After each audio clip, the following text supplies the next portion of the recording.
So, by the way, in leadership, I always say starting with the fearless leader. One of the key attributes and characteristics of a good leader is the ability to delegate. So I'll just throw that out there. Starting with the fearless leader, go ahead and share that. Ready? Go for it.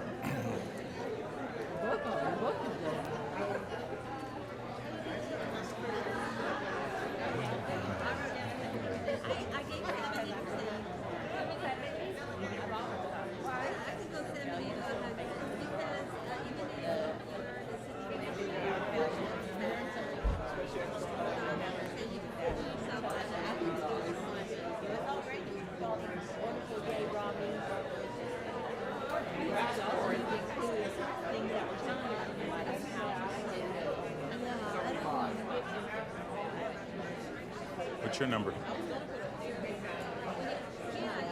70-30? Okay. I thought she said 73. I thought she had a calculator. Okay. 60? Okay. 95? Good number, Tony. Cheers. 50? Sit closer to Tony. What was yours? 50? 100%. Good number, Denise. What's yours? 100. 400? 100. Okay, I'm curious. What's the percentages over here? 85? 50? 80? 75? What was yours? 85? Okay, you guys need to sit closer together. Get those 85s to rub off on some of those 50s. Okay, there's no right or wrong. We're going to ask why. I think it's going to shift after I explain it a little bit more. What's our numbers here? What's our percentages? I'm just curious. 85? What's yours? 80? 90? 80? What was your number?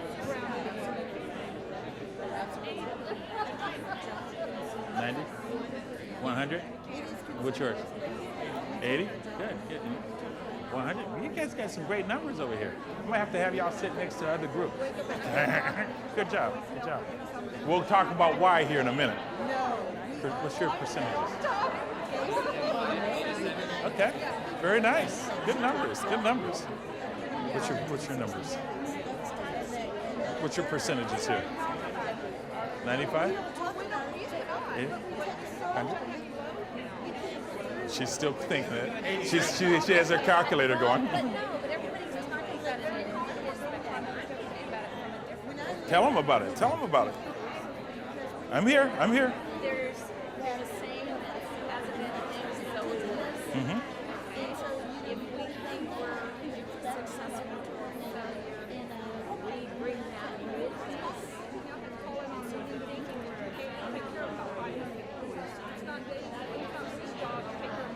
wow, it's all about perspective.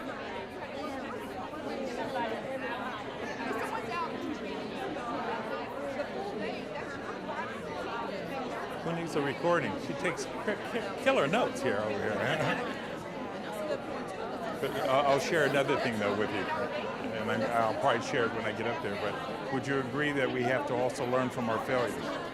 It's not that we wrap our arms around the failure, but we learn the lessons from the failures. I'm totally okay. agree with it. When I read this, I thought of my son. He wanted to apply he was already defeated. Why was he defeated? In his own mind. And that's why I say because yeah, I mean, I understand the part about allowing that to affect your success and your failure. Is what I'm saying. Good. So it's like okay, go for it. That's why the conversation. Keep going.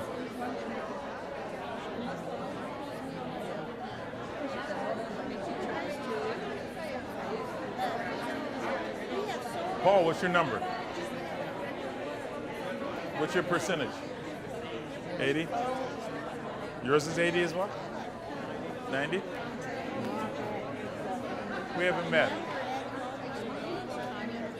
Pleasure. 95? And Pete?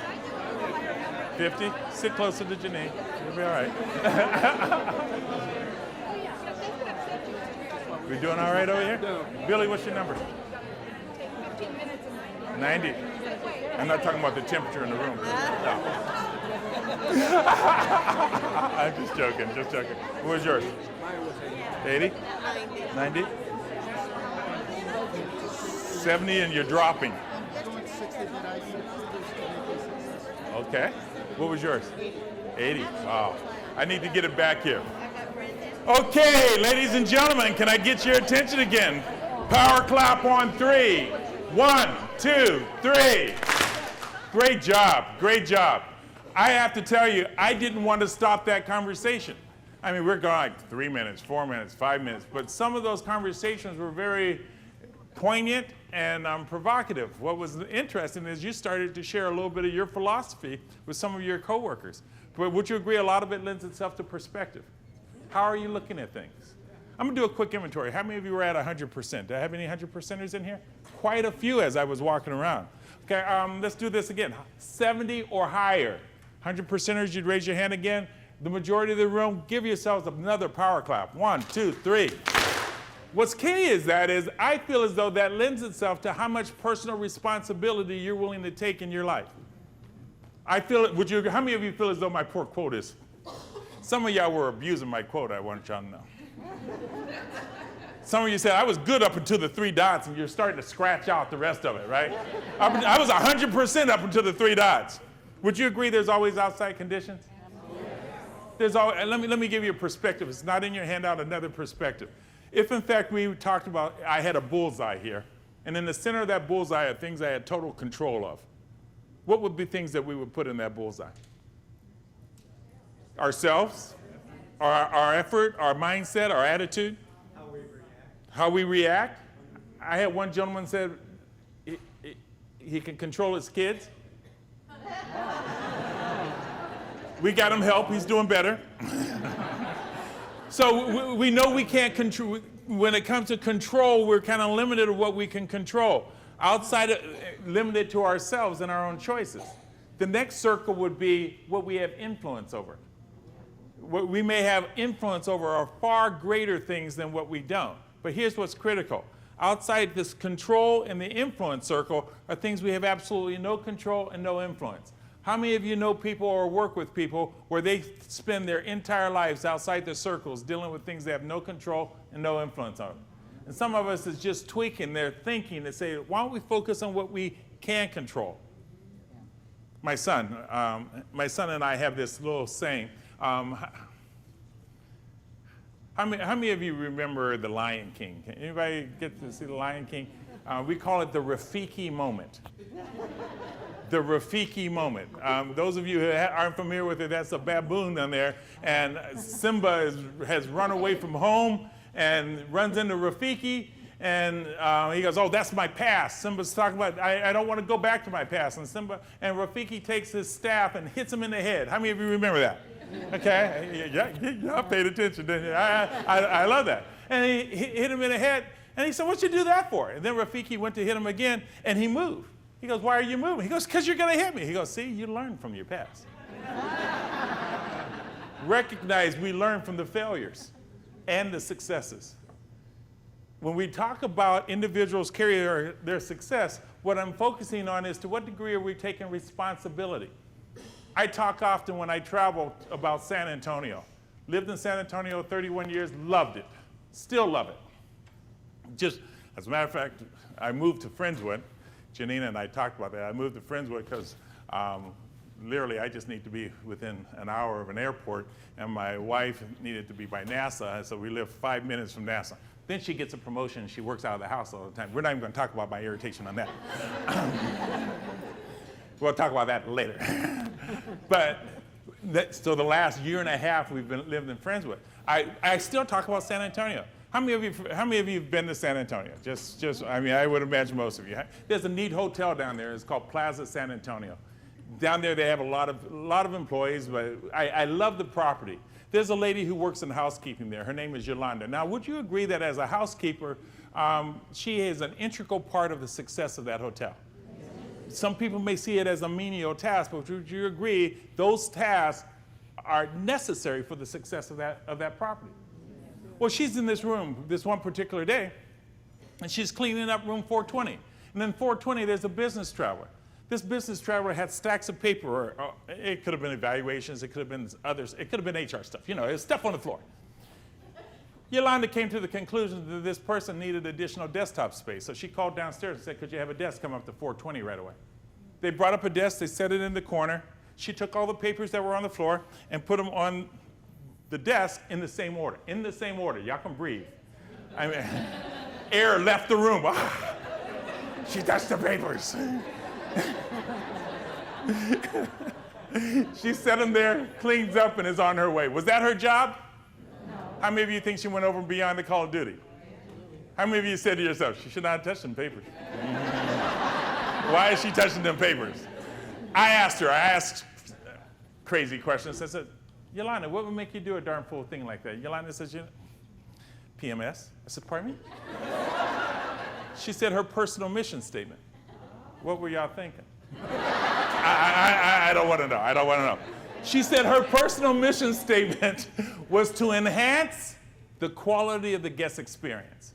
She says any customer, any guest that comes into her room, she wants to make sure that she raises the standard so that they walk away excited about coming back another day. I said, wow, because sometimes I want to be Debbie Downer, you know what I'm saying?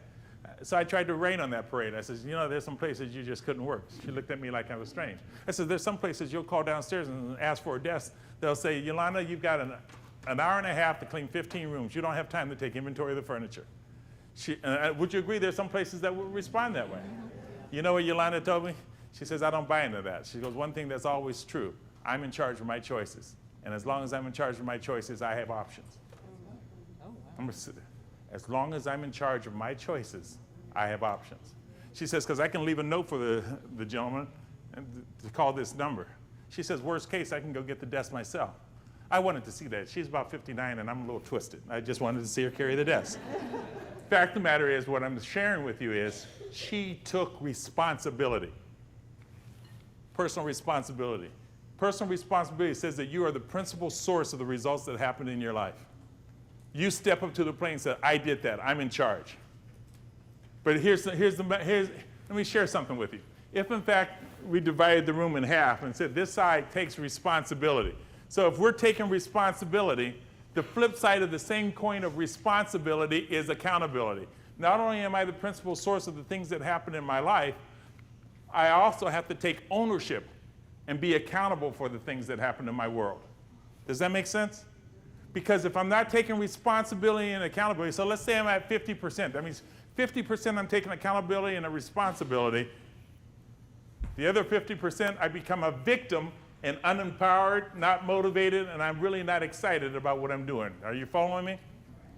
So we have to make a decision. I personally feel as though the quote, individuals carry their success and their failure, lends itself to how much personal responsibility am I going to take in my own success and the choices I make? You track me on that? We have an opportunity here.